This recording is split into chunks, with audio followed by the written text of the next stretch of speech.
Hey, this is Chris with Phoenix Gaming. Today we're going to talk about visibility. I had a couple people in the comments section say, hey man, just watched the terrain video. Would appreciate it if you could do a quick video explaining visibility and line of sight. So that's what we're going to do. First off, there's different types of visibility. You have if the model's visible, if the unit's visible, if the model's fully visible, and if the unit's fully visible. We're going to dig into each of these. Some of them we're going to go ahead and do a drawing, get on the old sketch pad and give you some examples so it's a little bit easier to understand and break down. The first one is model visible. This is the easiest. We're not going to do an example for that. And what Games Workshop has done is they've finally defined what line of sight and visibility is. I don't remember the last time I played a game of 40k in which the core rulebooks actually defined line of sight. So let's check it out. In order for a model to be visible, any part of the model can be seen from any part of the observing model. And this does mean that Games Workshop has finally conceded that, yes, you can measure from like gun tip to wing tip or banner or spear tip to backpack.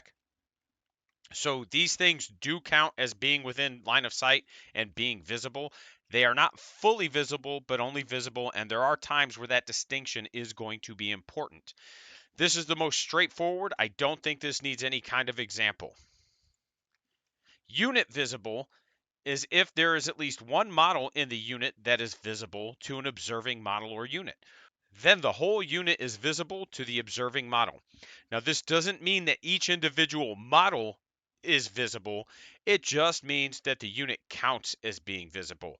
Let's jump over to the sketch pad right now so we can talk this one out. Okay, so here we have our orc boys and we have some intercessors.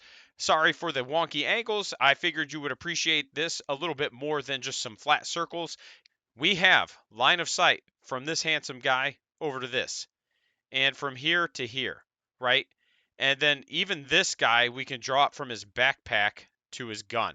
So all of these models have line of sight to this orc boy right here.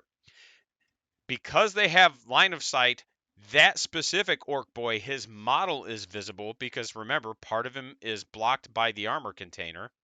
But then the whole unit also counts as being visible for any rules that require the unit to be visible.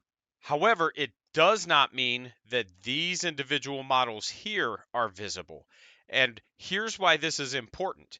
If you have a war boss back here who's attached to the unit, and then one of your intercessors over here has precision, you still can't target this war boss because precision says the character model needs to be visible.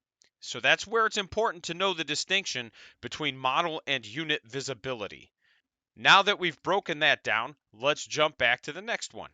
Model fully visible. Again, I feel like this one's pretty straightforward. And that's if every part of the target model can be seen from any part of the observing model, then that model is fully visible.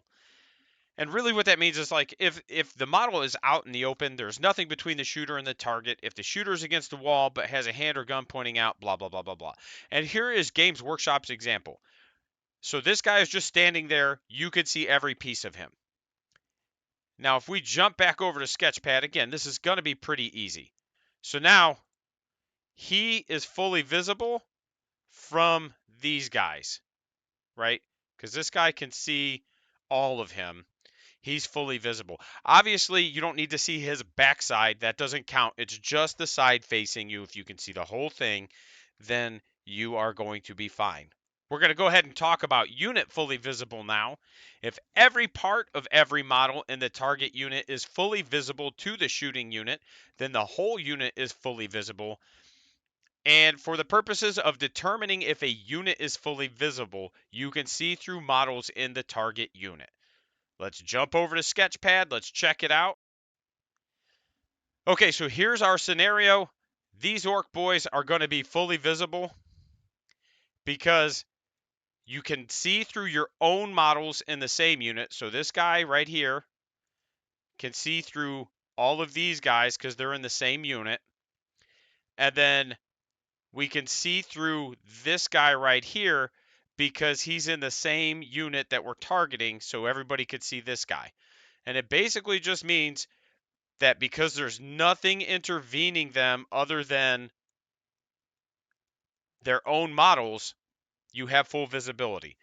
So that's how you determine if a unit is fully visible. And again, it doesn't matter that they would block line of sight. So like this guy can see him, but because they're in the same unit, he can also see him. And because they're in the same unit, he can also see him. Again, pretty straightforward. It's really just, hey, is there shit blocking my line of sight? If no, then the unit is fully visible. If yes, we need to determine what's blocking it. And that's it. So remember that big things like vehicles would also block line of sight. You can't see through your vehicles, you can't move through your vehicles, etc. So I hope that makes a lot of sense.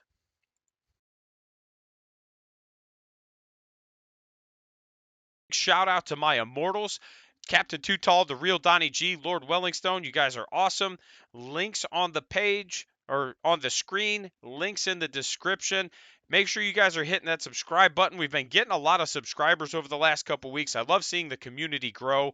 Let's keep it growing. Let's keep the content flowing, and let's start having more discussions about 10th edition. If you have any other questions, drop them in the comments, and we will get you taken care of. Awesome. Thanks a lot. We'll talk to you next time.